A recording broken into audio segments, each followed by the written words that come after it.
आप सबको जय मसीह की।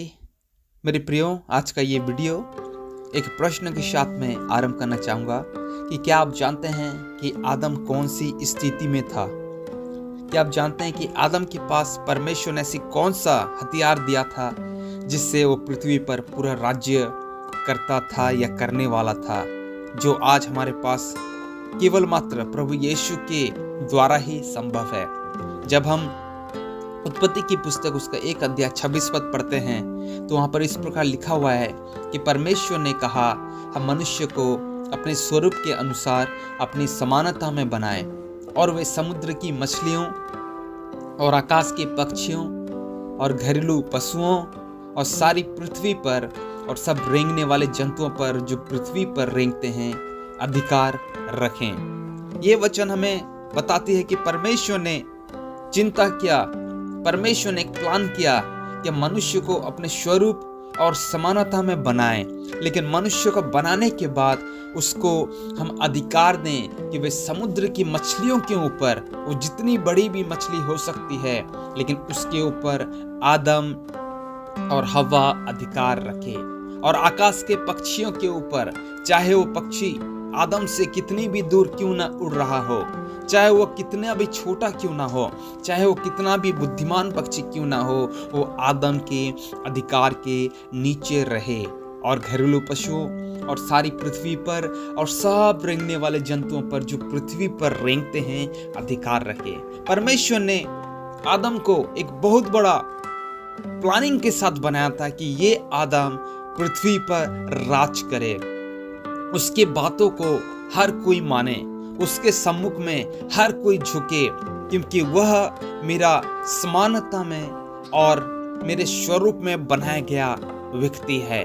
लेकिन मेरे प्रियो, बहुत समय ना हुआ कि हम जब बाइबल पढ़ते हैं तो देखते हैं कि आदम और हव्वा ने परमेश्वर के विरोध में पाप करके वह अधिकार को खो दिया और वह अदन की वाटिका से बाहर निकाला गया। लेकिन जो अधिकार आदम के पास था, वो अधिकार क्या आज हमारे पास है? जो आदम और हवा के पास अधिकार था, क्या आप समझते हैं कि आज वो अधिकार हमारे पास है? जब आदम एक शेर को बुलाता था तो शेर उसके सम्मुख में उपस्थित हुआ करता था, क्योंकि आदम के पास अधिकार था।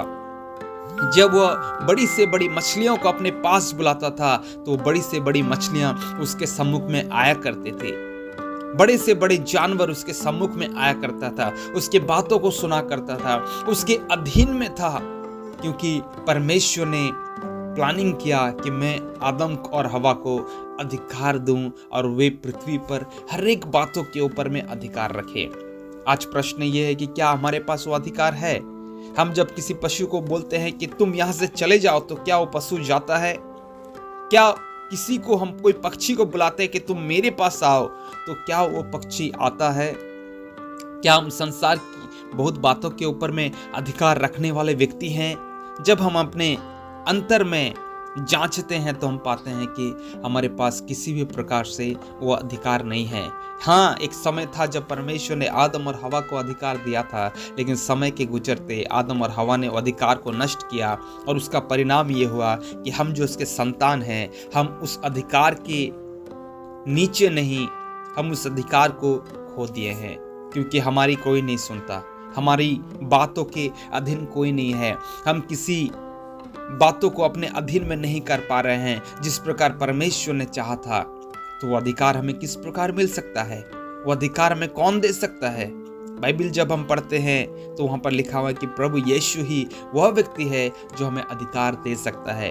यूहन्ना रचित सुसमाचार 1 अध्याय 12 पद में लिखा हुआ है कि जितनों ने उसे ग्रहण किया, उसने उन्हें परमेश्वर के संतान होने का अधिकार दिया। वही अधिकार जो आदम ने अदन की वाटिका में खो दिया था, वही अधिकार हमें मिला है। सो क्यों ना हम परमेश्वर की महिमा करें, परमेश्वर के और अधीन हो जाएं कि हम परमेश्वर की कामना को पूरी करने पाए। हालेलुया। परमेश्वर इस वचन के द्वारा आपको आशीष दे। यीशु ने कहा है, स्वर्ग और पृथ्वी का सारा अधिकार मुझे दिया गया है, इसलिए तुम जाओ और सारे जातियों के लोगों को चेला बनाओ।